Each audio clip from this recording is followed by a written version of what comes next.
আসসালামু আলাইকুম ওরহমতুল্লাহ। সুপ্রিয় শিক্ষার্থীবৃন্দ, আশা করি তোমরা সবাই ভালো আছো। এই ভিডিওটা তৈরি করছি অষ্টম শ্রেণীর শিক্ষার্থীদের জন্য। 2024 সালের অষ্টম শ্রেণীর বাংলা বইয়ের সপ্তম অধ্যায় মত প্রকাশ করি ভিন্ন মত বিবেচনা করি এর 194 পৃষ্ঠার 7.2 কোনো বিষয়ে পক্ষে বিপক্ষে মত প্রকাশ করি তার বিষয় 3 নিয়ে আজকে আমরা আলোচনা করব। আমরা গত দুটি পর্বে বিষয় 1 এবং বিষয় 2 নিয়ে আলোচনা করেছি। শিক্ষার্থীরা, তোমরা যারা এখনও অন্যান্য বিষয়ের ভিডিওগুলো দেখোনি তারা আমাদের চ্যানেলের প্লেলিস্ট অপশন থেকে ঘুরে আসতে পারো। সেখানে তোমরা অষ্টম শ্রেণীর বাংলা, ইংরেজি, গণিত, বিজ্ঞান, ডিজিটাল প্রযুক্তি, স্বাস্থ্য সুরক্ষা, জীবন ও জীবিকা, ইসলাম শিক্ষা, শিল্প ও সংস্কৃতি এবং ইতিহাস ও সামাজিক বিজ্ঞান প্রত্যেকটা বিষয়ের জন্য আলাদা আলাদা করে প্লেলিস্ট পেয়ে যাচ্ছ।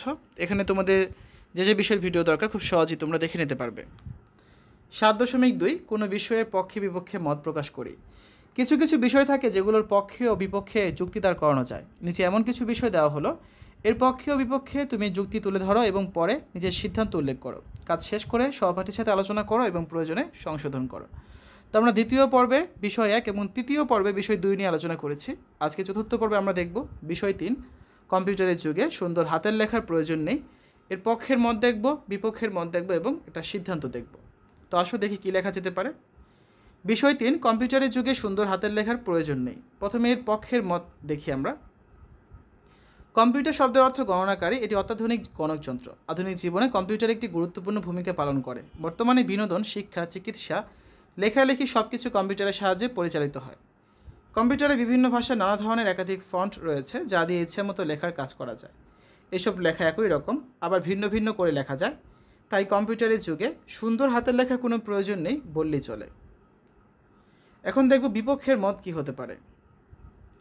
জ্ঞানীরা বলেন বিজ্ঞান দিয়েছে বেগ, কেড়ে নিয়েছে আবেগ। কম্পিউটারের যুগে সুন্দর হাতের লেখার প্রয়োজনীয়তা নেই বললে সুন্দর হাতের লেখার প্রতি আগ্রহ ও আবেগকে অস্বীকার করা হয়। সুন্দর হাতের লেখা মানুষের চিন্তা ও মননের বিকাশে যে ভূমিকা রাখে তা কম্পিউটারে সাজিয়ে লেখার মধ্যে প্রকাশ পায় না। কম্পিউটারে ওয়ার্ড, কিবোর্ডে চেপে লেখা এবং কলমের ডগায় বর্ণ লিখে অক্ষর সাজিয়ে বাক্য গঠন করা এক বিষয় নয়। একটি আবেগ নির্ভর, অন্যটি যন্ত্র নির্ভর। এ পর্যায়ে দেখে সিদ্ধান্তে কী লেখা যেতে পারে। হাতের লেখার ইতিহাস বহু প্রাচীন। ভাষার জন্মের আগে থেকেই মানুষ নানা রূপ, চিহ্ন, ছবি এঁকে নিজেদের মধ্যে ভাব বিনিময় করত।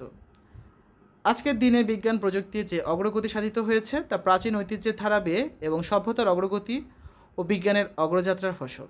কাজেই মেধার পরিপূর্ণ বিকাশে সুন্দর হাতের লেখার প্রয়োজন রয়েছে, কারণ এতে মানুষের চিন্তার প্রকাশ যেভাবে ঘটে তা কম্পিউটারে লেখায় ঘটে না, তবে কম্পিউটারে তা খুব সহজেই করা যায়।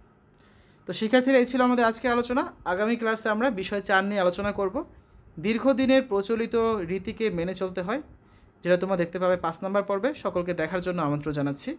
শিক্ষার্থীরা, এতক্ষণ তোমরা দেখলে অষ্টম শ্রেণীর বাংলা সপ্তম অধ্যায় 194 পৃষ্ঠা 7.2 এর বিষয় 3।